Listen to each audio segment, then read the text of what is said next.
श्री कृष्ण ने अपने जीवन के दौरान दोस्ती कैसे निभानी चाहिए, हमारे दोस्तों के साथ हमारा व्यवहार कैसा होना चाहिए, उसका ज्ञान भी हमें दिया। श्री कृष्ण बाल्यावस्था में संदीपन आश्रम में जब वो पढ़ते थे तब उनका एक सखा था सुदामा, एक ब्राह्मण, एक गरीब ब्राह्मण का बेटा सुदामा उनके साथ पढ़ता था। और वो पढ़ करके जब गुरुकुल से निकले तो एक समय श्री कृष्ण राजा बन गए और सुदामा जो ब्राह्मण था वो गरीब ही रहा, वो अपने देश चला गया, उस क्षेत्र में रहता था, अपनी पंडिताई से अपना घर चलाता था। लेकिन उसका जो व्यवहार था वो दीन दुखियों की मदद करने का, सहयोग करने का था। उस वजह से वो जो कमा के लाता, वो जब भी कोई गरीब देखता, जब भी कोई दीन दुखी देखता तो उसको वो दे देता।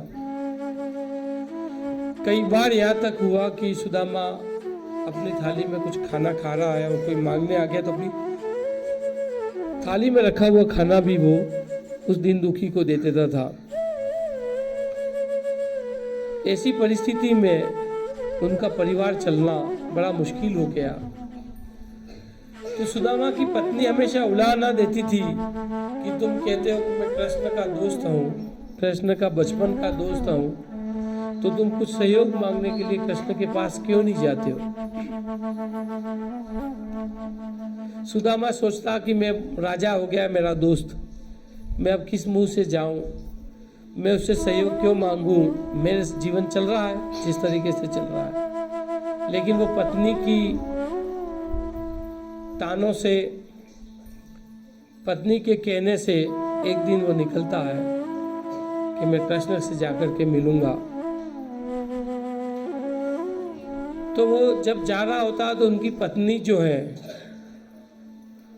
वो चावल से अपन जो बनाते हैं, चावल की फूली या जो कहते हैं, वो कुछ बांध देती है उनको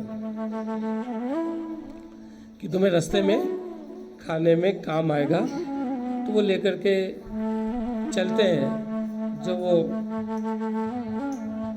द्वारिका पहुंचते हैं तो वो सोचते हैं सुदामा कि कभी भी किसी भी मित्र के घर जाते हैं, किसी राजा के घर जाते हैं तो खाली हाथ नहीं जाते हैं, उसके लिए कुछ न कुछ लेकर के जाना चाहिए।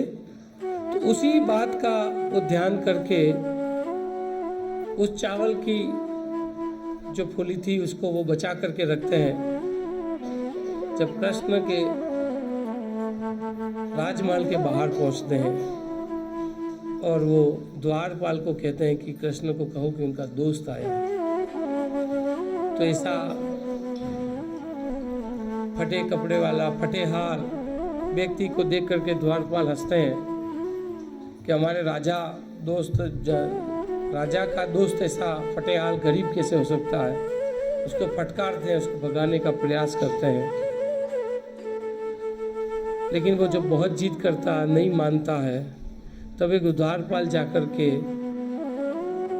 श्री कृष्ण जी को कहता है। कृष्ण जी रुक्मिणी के साथ अपने राजभवन में बैठे थे और जब इनको सूचना मिलती है कि उनका दोस्त सुदामा बाहर आया हुआ है तो श्री कृष्ण नंगे पांव दौड़ करके महल के बाहर आते हैं और सुदामा को अंदर ले जाते हैं, उसके पैर धुलाते हैं, उसके पैरों के कांटे निकालते हैं, उनको खिलाते हैं, पिलाते हैं, पूरे सखा की तरह एक दोस्त का जो व्यवहार होता है वो पूरा करते हैं।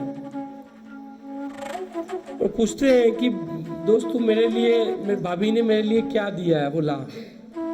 वो सुदामा बड़ा शर्माता है, संकोच में होता है कि मैं तो चावल ही लाया हूँ, तो उसको कैसे कृष्ण को खिलाऊंगी, तो बड़ा राजसी भवन है, इतना बड़ा राजा है और मेरा ऐसी चीज़ देने से कैसे क्या फ़ायदा होगा। लेकिन वो कृष्ण उसे छीन लेते हैं और 3 मुट्ठी भर के वो खा लेते हैं। उसके बदले में सुदामा को वो ऐश्वर्य, वो धन, वो संपदा, वो चीजें देते हैं जो तीनों लोक में से ज्यादा होती है, ऐसा माना जाता है।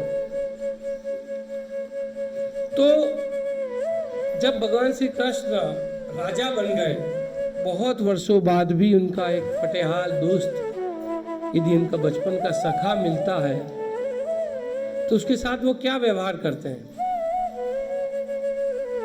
इससे हमें ये शिक्षा लेनी चाहिए कि हमें हमारा जो दोस्त है,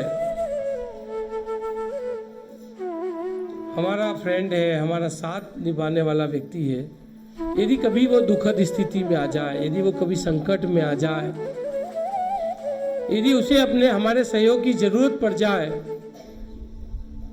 तो हमें उसके साथ कैसा व्यवहार करना चाहिए, वो उदाहरण श्री कृष्ण जी ने सुदामा के साथ व्यवहार करके हमें शिक्षा दी, हमें सिखाने का प्रयास किया कि हमें भी हमारे दोस्त के साथ कैसा व्यवहार करना चाहिए।